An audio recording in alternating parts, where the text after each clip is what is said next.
What up, though? Hold on, who's checking my... Nobody. Anyway, welcome to the Single Parenting Podcast with your nigga Big Certs.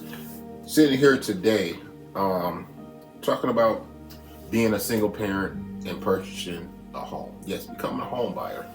Yes, I'm in the market. The big dog is stepping in with the big dogs.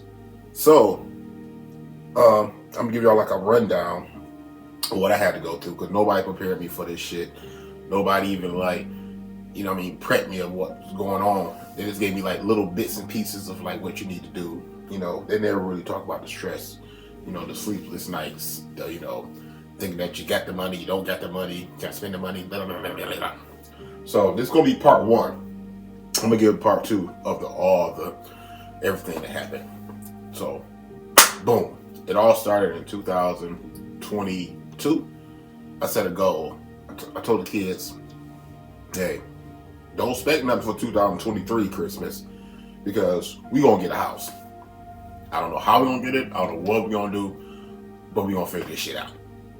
So basically, all of 2023, coming up to like maybe like the summertime era, time or whatnot, I was on some like, okay, let me take this out of my mouth. It's rude.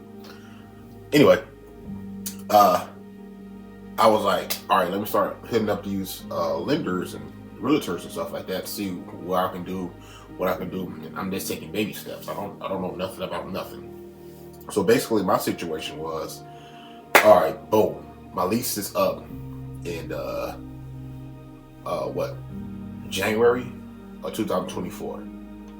Well, really, they want me to renew at that time. So all the realtors like, okay, just hit us back around like November, so we get the ball rolling. Because usually how it works, if y'all not familiar with this, they work expeditiously. Like if you see a house, they own it, like boom.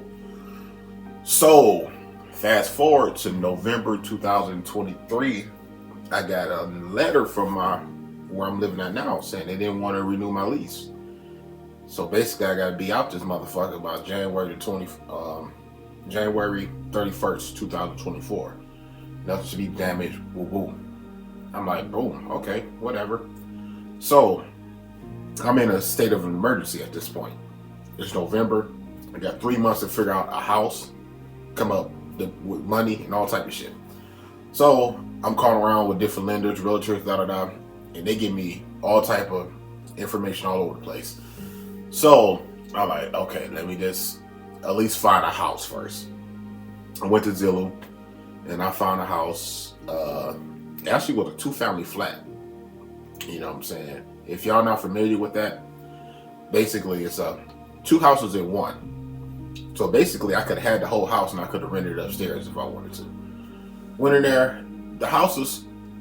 Oh, before I get into that, so when I saw the house, I got a call from some woman. I'm like, and she connected me to a realtor or a lender. And with the lender, he pretty much like guided me in a certain way. If you get what I'm saying. Because again, like I've never been through this. I don't know shit from bricks.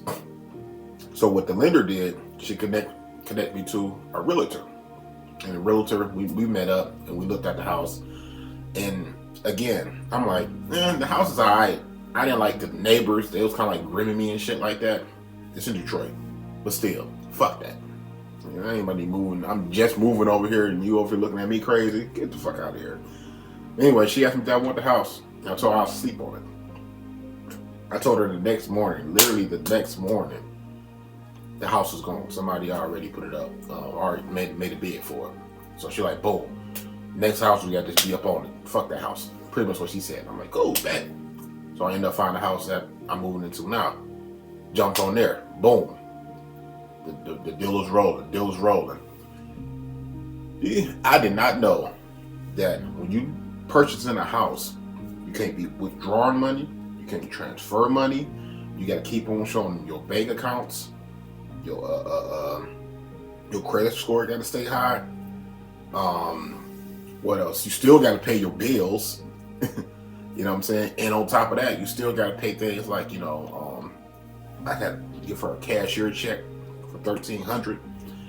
I had to pay the inspector $500. I had to pay for the appraisal, which was $500. You know what I'm saying? $550, whatever. And then the down payment, I got to pay these motherfuckers like $4,800. So technically, you need a good like about 10 bands or 7 bands to really do this shit all together. You know, everybody's situation is different. You have at least a credit score of like 612. No, it's like really 580. No, it's 620 up to like about 630. You know, anything over 700, you to go. But yeah, I'm still in that process. Reason why it's a part 1, because they keep on moving my closing date. My closing date was have been on December the 11th.